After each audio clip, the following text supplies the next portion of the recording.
విశాఖలో తహసీల్దార్ రామణయ్య హత్య కేసును పోలీసులు వేగవంతం చేశారు. మరహరి గంగాధర్ అనే రియల్ ఎస్టేట్ వ్యాపారి హస్తం ఉన్నట్లు నిర్ధారించారు.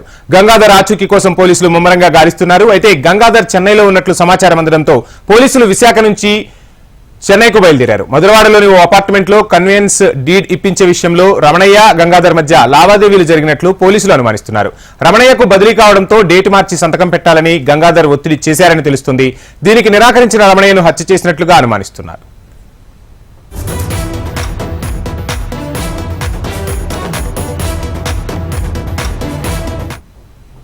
విశాఖలో తహసీల్దార్ రమణయ్య హత్య కేసు విచారణను పోలీసులు వేగవంతం చేశారు. మురహరి గంగాధర్ అనే రియల్ ఎస్టేట్ వ్యాపారి హస్తం ఉన్నట్లు పోలీసులు గుర్తించారు. ఇక కేసు పురోగతితో కొనసాగుతోంది.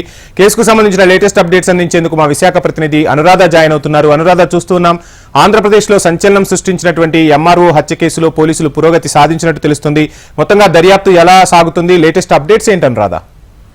వంశీ, ఈ కేసుకు సంబంధించి విశాఖతో పాటు మొత్తం రాష్ట్ర వ్యాప్తంగా రెవెన్యూ ఉద్యోగులందరూ కూడా ఒక ఆందోళన చెందిన అంశం ఇది. ఎందుకనంటే ఒక రెవెన్యూ ఉద్యోగిని డైరెక్ట్ గా ఇంటికి వెళ్లి హతమార్చిన ఘటన, ఈ ల్యాండ్ మాఫియాలకి సంబంధించిన విషయం విశాఖలో ఎంత తీవ్రంగా ఉంది అన్నది ఒకసారిగా అందరూ ఆలోచించిన పరిస్థితి.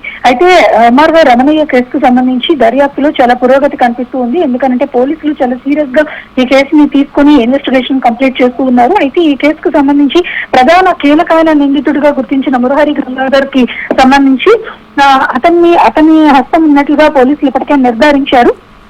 సీసీ ఫుటేజెస్ ఆధారంగా అతను పలుమార్లు రమణయ్య ఆఫీసుకు వెళ్ళినట్లుగా, అలాగే ఇంటికి కూడా వెళ్లి అతనితో మాట్లాడినట్లుగా, అలాగే కాల్ డేటాస్ లో కూడా అతని ఫోన్ కాల్స్ ఉన్నట్లుగా కూడా పోలీసులు గుర్తించడం జరిగింది. అందులో భాగంగా పూర్తి దర్యాప్తుల విషయాల్లో గంగాధరే ప్రధాన హంతకుడుగా వాళ్ళు గుర్తించి నిర్ధారించినట్లుగా తెలుస్తుంది. అయితే గంగాధర్ ఏదైతే ఆ రోజు హత్య జరిగిన రోజు రాత్రి అతను చెన్నై టు బెంగళూరు వెళ్ళినట్లుగా కూడా, అంటే ఆ బ్యాంక్ లావాదేవీల్లో ఆ విమానాల టికెట్స్ కొనుగోలు చేసినట్లుగా కూడా పోలీసులు గుర్తించారు. ఆ విధంగా 10 సెర్చ్ ఆపరేషన్ బృందాల్ని ఆయా ప్రాంతాలకు తరలించారు. అయితే చెన్నైలో ఉన్నట్లుగా కీలకమైన సమాచారం విశాఖ పోలీసులకి లభించింది.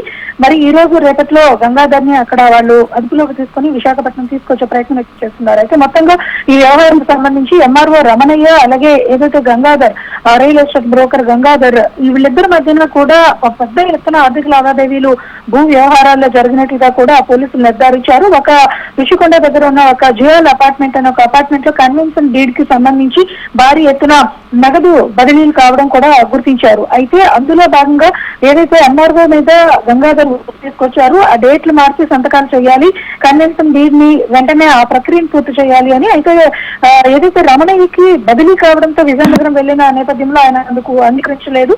ఈ నేపథ్యంలో వాళ్ళిద్దరి మధ్యన వాగ్వాదం, ఘర్షణ చోటు చేసుకుంది. ఆ సందర్భంలో గంగాధర్ అతన్ని హతమార్చాడు.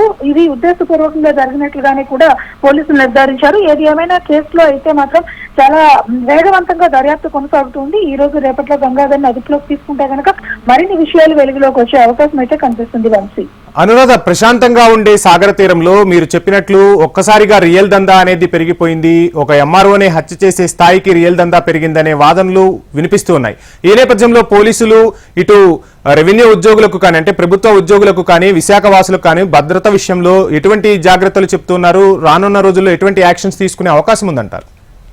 ఖచ్చితంగా వంశీ, ఈ రియల్ ఎస్టేట్ దందాలు పెరుగుతున్నాయి విశాఖపట్నంలో అన్నది గత కొంతకాలం నుంచి కూడా వినిపిస్తున్నమాట. గతంలో మనం చూసుకుంటే కనుక సాక్షాత్తు విశాఖ ఎంపీ ఎన్వీవీ ఇంట్లోనే రియల్ ఎస్టేట్ కి సంబంధించిన ఒక అంశం మీద ఎన్వీవీ కుటుంబ సభ్యుల్ని కిడ్నాప్ చేసిన ఘటన కూడా మనం చూసాం. అప్పుడు కూడా పోలీసులు పెద్ద ఎత్తున సవాల్గా తీసుకుని వాళ్ళని అదుపులోకి తీసుకోవడం జరిగింది. అయినప్పటికీ కూడా అప్పటి నుంచి కూడా ఈ భూ వ్యవహారాలు విశాఖపట్నంలో తీవ్రమైన పరిణామాల మధ్యన ఉంటున్నాయి అన్నది ఇక్కడున్న ప్రజల్లో ఒక ఆందోళన అయితే నెలకొంది. అయితే అది ఏ స్థాయిలో ఉంది అన్నది కేవలం ఆ రియల్ ఎస్టేట్ వ్యాపారస్తుల వరకు మాత్రమే ఉంది. కానీ ఇప్పుడు చూస్తే కనుక డైరెక్ట్ గా అధికారుల దగ్గరికి వెళ్లి ఇంట్లో ఉన్న అధికారిని పిలిచి చంపేసిన ఘటన ఇప్పటిదాకా విశాఖపట్నం. Thank you Anuradha.